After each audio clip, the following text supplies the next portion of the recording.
True resilience comes from within. This idea, deeply rooted in Carl Jung's analytical psychology, emphasizes the importance of inner development over external control. When a person has not yet faced their internal fears or unresolved psychological patterns, the outer world often becomes a source of recurring pain. Every challenge, criticism, or emotional rejection feels amplified because it echoes something unresolved within. But when someone begins to turn inward and face the contents of their unconscious, the fears, traumas, and suppressed emotions, they start to gain a deeper awareness of what truly causes them pain. It's not the events themselves, but the personal meaning and psychological charge those events carry. Jung believed that the psyche has a natural tendency toward wholeness, and this involves confronting the parts of ourselves we've ignored or rejected. Many people live their lives trying to control the outside world in an attempt to avoid discomfort. They try to shape relationships, environments, or outcomes to prevent being hurt. But such control is ultimately an illusion, because the world is unpredictable and people are complex. As long as a person remains dependent on the outer world to provide emotional safety, they will remain vulnerable to its fluctuations. However, when one begins the inner journey and becomes conscious of their inner world, what Jung called the individuation process, they develop an internal stability. They learn to recognize the emotions that arise during conflict, rejection, or failure, and instead of being overwhelmed by them, they observe and understand them. They see the origin of their pain, and rather than resisting it, they integrate it. For instance, if someone feels crushed by criticism, they might discover that they are actually wrestling with deep feelings of inadequacy, perhaps rooted in early childhood. Once this pattern is brought into awareness, it loses its unconscious power. This is the essence of inner strength, not the ability to never feel pain, but the ability to understand and process pain in such a way that it no longer controls you. Emotional resilience is not about becoming hardened or indifferent. It's about being so deeply rooted in your own self-awareness that no external force can dislodge your sense of peace. You begin to see the world as it is, not as a threat, but as a mirror that reflects your own inner state. When pain arises, you don't panic. You turn inward and ask, what part of me is being touched? What is this pain trying to show me about myself? Carl Jung also spoke of archetypes, the universal patterns that exist in the human psyche. Among them is the warrior, a symbol of inner strength and courage. This archetype doesn't fight external enemies, but instead faces internal battles with honesty and persistence. A person who has activated this archetype does not crumble under hardship. They understand that suffering, when consciously approached, can become a path to transformation. They become less reactive, more grounded, and capable of enduring life's storms with grace. An essential part of this transformation involves no longer blaming others for one's emotional state. When inner strength develops, the need to make others responsible for your happiness or pain fades. This isn't about accepting abuse or injustice. It's about recognizing the difference between being hurt and being harmed. Life may still bring difficult moments, but they no longer define or break you. You develop a kind of inner freedom, a psychological autonomy, where your emotional well-being isn't constantly at the mercy of other people's actions or the world's unpredictability. This kind of strength doesn't arise overnight. It comes from a continuous, often painful process of self-reflection, healing, and integration. Jung referred to this as the confrontation with the unconscious. It requires honesty, vulnerability, and courage, but the reward is profound. The realization that your center is within you, not outside. That the source of your suffering and the key to your peace both lie in the same place, inside yourself. When you reach this place, nothing and nobody will ever hurt you in the same way again. You may still feel the sting of loss, the ache of disappointment, or the pain of separation, but these emotions are no longer unbearable. They are part of the human experience, and you now have the inner resources to face them. You no longer live in fear of being wounded, because you've already met your wounds, and you've come to understand them. In that understanding there is freedom. So the world may remain as unpredictable and chaotic as ever, but you are no longer a victim of its tides. You have become anchored in something deeper, and from this place you live not in fear, but in quiet strength. Shadow integration is one of the central concepts in Carl Jung's psychology. The shadow represents the parts of ourselves that we deny, suppress, or reject, because they are incompatible with how we wish to see ourselves or how we want to be seen by society. These aspects can include anger, selfishness, weakness, and even certain positive traits like ambition or passion, if they were discouraged during our upbringing. Left unacknowledged, the shadow operates unconsciously, influencing our actions and perceptions without our awareness. It shapes our judgments, biases, and emotional reactions. Because we are unaware of these disowned parts, we often project them onto others, blaming and criticizing them for traits we actually harbor within ourselves. When someone has not integrated their shadow, life becomes a continuous cycle of conflict and misunderstanding. Relationships suffer because the individual reacts defensively to any hint that exposes their hidden vulnerabilities. For instance, a person who denies their own aggressive impulses may become hypersensitive to any form of assertiveness in others, interpreting it as hostility. This projection leads to unnecessary conflict and emotional wounds, making the outer world seem like a constant source of threat and pain. As long as the shadow remains unseen, people and situations will trigger emotional responses that seem irrational but are in fact deeply connected to the parts of the self that have been disowned. By consciously engaging with the shadow, a transformation begins. Shadow integration requires honest self-examination and a willingness to encounter aspects of oneself that may be uncomfortable or shameful. It means recognizing that the traits we dislike in others often reflect something hidden within ourselves. It is not about judging these parts as bad, but understanding that they are part of the whole human experience. Anger, for example, is not inherently wrong. It can be destructive, but it can also be a force for protection and justice. By accepting that anger exists within us, we can learn to express it constructively rather than allowing it to erupt uncontrollably or denying it altogether. This process of embracing the shadow reduces the tendency to project. When you are aware of your own capacity for cruelty, for example, you are less likely to be shocked or wounded when others act cruelly. You understand that such behavior is part of the human condition, not a personal attack against you. This understanding creates emotional resilience. You respond to others' flaws with more compassion and less reactivity. Because you recognize those flaws within yourself, you also become less vulnerable to manipulation and emotional harm, because you are not driven by unconscious needs for validation, approval, or dominance. Integrating the shadow also brings a tremendous amount of energy and vitality back into one's life. The effort to suppress and hide parts of oneself consumes psychic energy. When the shadow is acknowledged and integrated, this energy is liberated and can be used creatively and constructively. Jung believed that confronting the shadow is not just about becoming less reactive, but about becoming more whole. Wholeness comes from the union of opposites within us: light and dark, good and bad, strength and vulnerability. There is also a moral dimension to shadow integration. It prevents the kind of self-righteousness and moral superiority that often leads to cruelty and injustice. When you know your own darkness, you are less inclined to divide the world into good people and bad people. You realize that everyone carries both light and darkness within them. This realization fosters humility and empathy. You are less likely to dehumanize others, even when they make mistakes or act out their own unconscious shadows. Moreover, integrating the shadow creates psychological freedom. Many people are enslaved by their need to maintain a particular image of themselves: always kind, always strong, always competent.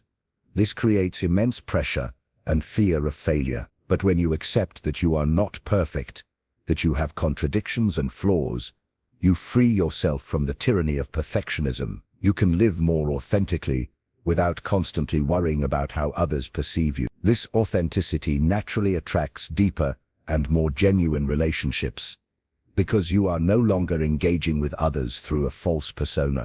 Through shadow integration, you become more aware of your triggers. Situations that once caused intense emotional reactions no longer control you. Instead of being thrown into cycles of anger, jealousy, or despair, you are able to observe your feelings with curiosity and insight. You ask yourself, what part of me is being activated right now?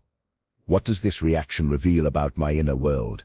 In doing so, you gain mastery over your emotional life, reducing the extent to which others can wound you.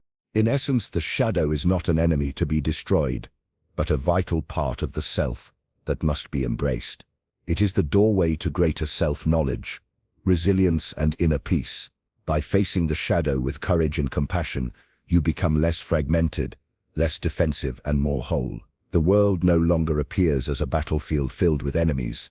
Instead, it becomes a mirror, reflecting the intricate landscape of your own soul. Through this journey, the pain inflicted by others diminishes, not because the world has changed, but because you have. Detachment from the ego is a crucial step toward emotional freedom and resilience. In psychological and spiritual traditions, the ego is often understood as the constructed sense of self, the identity we build through our roles, achievements, status, possessions, and opinions. It is the I we present to the world, and the image we protect so fiercely. However, the ego is fragile because it is based on external factors that are constantly changing. As long as a person identifies strongly with their ego, they remain vulnerable to being hurt by insults, failures, and losses. They experience life as a series of threats to their self-image, causing unnecessary suffering. When someone is deeply attached to their ego, every criticism feels like a personal attack. If their reputation is questioned, they feel diminished. If they lose a possession or experience failure, they interpret it as a reflection of their worth. This intense identification with external markers creates an emotional roller coaster, where self-esteem rises and falls based on circumstances beyond their control. Life becomes a constant struggle to maintain an image and avoid anything that might tarnish it. Detachment from the ego does not mean rejecting the self or becoming apathetic. It means recognizing that the true self is deeper than any image, role, or label. It involves seeing the ego for what it is, a useful tool for navigating the social world, but not the essence of who we are. When this understanding grows, the stakes of everyday interactions lessen. Insults no longer cut so deeply because they are aimed at a mask, not at the core self. Losses no longer feel like annihilation because they affect possessions or statuses, not the true being. One of the key realizations that fosters ego detachment is the impermanence of all external things. Beauty fades, careers end, reputations shift, relationships change, possessions decay. If a person's identity is tied to these impermanent things, then their sense of self will inevitably be destabilized by time. Recognizing impermanence leads to a shift in focus from external validation to internal stability. A person starts to invest in qualities that are not dependent on external approval, such as wisdom, compassion, integrity, and inner peace. Another important aspect of detaching from the ego is understanding that everyone is projecting their own inner worlds onto each other. When someone insults you, it often says more about their state of mind than about your true nature. Recognizing this reduces the emotional impact of negative comments. Instead of reacting defensively, you can observe the situation with detachment and even compassion. You understand that another person's behavior is not truly about you. It is a reflection of their own struggles and perceptions. The practice of humility also naturally arises from ego detachment. Humility is not self-deprecation, but a clear seeing of one's place within the larger whole. It is an acknowledgement that no one is inherently superior or inferior to others. Each person has strengths, weaknesses, virtues, and flaws. When you stop needing to be better than others to feel good about yourself, a great burden is lifted. You are free to be yourself without constant comparison or competition. Success becomes something to be grateful for, not something to inflate the ego. Failure becomes a learning experience, not a devastating blow to identity. Moreover, detachment from ego enhances relationships. When you are not constantly trying to defend or promote your image, you can listen more deeply and connect more authentically with others. Conversations become less about proving yourself and more about genuine exchange. Conflicts lose their intensity because there is less at stake. You no longer need to win arguments to feel validated. You can acknowledge mistakes without shame because your worth is not dependent on always being right. This inner shift also creates resilience in the face of change and loss. Life inevitably brings experiences that challenge the ego: loss of status, illness, aging, death of loved ones. When the ego is the foundation of identity, these events can be shattering. But when you are rooted in a deeper sense of self, you meet these changes with greater equanimity. You grieve losses, but they do not destroy you. You adapt to new circumstances without losing your sense of who you are. You remain connected to an inner stillness that is untouched by external circumstances. Detachment from the ego does not happen all at once. It is a gradual process of observing the ego's reactions and loosening their grip. It involves noticing when you feel defensive, jealous, or wounded, and asking, what part of my self-image is being threatened? Over time, with practice and self-awareness, the identification with the ego weakens. The true self, the self that exists beyond roles and images, becomes more apparent. This self is not fragile because it is not based on comparison, possession, or achievement. It simply is. Through detachment from the ego, life becomes lighter. Insults are like passing clouds. Losses are acknowledged, but not devastating. You realize that who you are cannot be diminished by others' opinions or by external changes. Your worth is intrinsic, not earned. With this understanding, you move through the world with a quiet confidence and a deep sense of inner freedom. Self-realization and wholeness are central themes in Carl Jung's philosophy, particularly in his concept of individuation. Individuation refers to the process of integrating all aspects of the psyche, both conscious and unconscious, into a balanced and unified whole. This journey toward authenticity leads to profound emotional resilience. When you achieve a sense of inner wholeness, you no longer seek validation from the external world, and life's inevitable chaos loses its ability to deeply wound you. Your sense of self becomes rooted not in fleeting circumstances, but in a timeless, unshakable center within. The process of self-realization begins with the recognition that the persona, the social mask one wears, is only a small fragment of the full self. Throughout life, people are conditioned to present acceptable versions of themselves to meet societal expectations. Over time, these roles and personas can become mistaken for the true self. However, underneath these layers lies a much richer and more complex being, composed of instincts, emotions, dreams, fears, and potentials that have often been neglected or repressed. Self-realization requires a conscious exploration of the unconscious mind.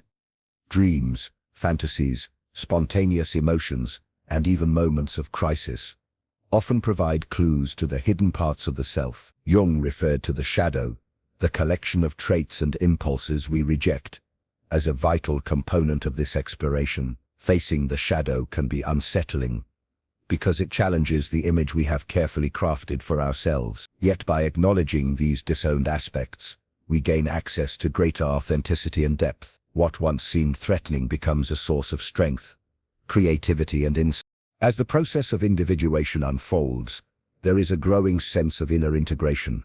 The conflicts between different parts of the psyche, between desire and duty, instinct and reason, vulnerability and strength, begin to harmonize. Instead of being fragmented and pulled in opposing directions, the individual experiences a sense of coherence. This wholeness is not perfection. It is the acceptance of all parts of oneself, including imperfections.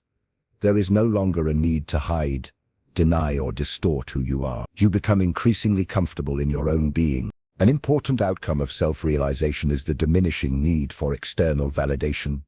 When your sense of worth depends on praise, recognition, or success, you are perpetually at the mercy of others' opinions and the unpredictable events of life. However, when you recognize your own intrinsic value, when you truly see and accept yourself, the need for external approval fades. You are no longer driven by the desperate quest for acceptance or by the fear of rejection. Your actions become expressions of your authentic self rather than attempts to conform to others' expectations. This independence from external validation creates emotional resilience. Criticism does not destroy your confidence, because your self-esteem is not built on fragile foundations. Losses and failures are no longer experienced as existential threats, but as part of the natural ebb and flow of life. The chaos of the world, with its unpredictability and often harsh realities, cannot touch the core of who you are. You realize that circumstances can change, possessions can be lost, relationships can shift, but your true self remains intact and whole. Self-realization also brings a sense of purpose and meaning that is deeply personal. Instead of following paths laid out by society, family, or peer pressure, you are guided by an inner compass. Your choices align with your values, passions, and deeper calling. This sense of alignment provides a lasting fulfillment that external achievements alone cannot offer. Even in times of struggle, you experience an underlying sense of being on the right path, of living a life that is true to yourself. Another profound effect of achieving wholeness is the ability to relate to others in a healthier and more compassionate way. Because you have accepted yourself, including your flaws and vulnerabilities, you can accept others more fully. Relationships become less about projection, control, or dependency, and more about genuine connection. You no longer need others to complete you or to affirm your worth. Instead, you meet them as whole individuals, capable of both giving and receiving love freely. Moreover, self-realization fosters a deep inner peace. This peace is not the absence of challenges or emotional storms, but the ability to remain grounded amid them. It is the calm center that persists even when external life is turbulent. This inner stillness provides clarity, allowing you to respond to life with wisdom rather than react out of fear or insecurity. You trust yourself to navigate whatever comes because you are anchored in something deeper than circumstance. Ultimately, self-realization and wholeness reveal that the true self is beyond harm. While the body can be injured, possessions lost, and social standing diminished, the essence of who you are remains untouched. It is a timeless presence that has witnessed every success and failure, every joy and sorrow, without being defined by them. Living from this awareness transforms life from a constant battle for survival and recognition into an unfolding journey of growth, expression, and connection. Through self-realization, you come to embody a quiet strength, a strength that does not boast or dominate, but simply is. You move through life with authenticity, resilience, and peace, knowing that nothing outside of you can diminish the wholeness within.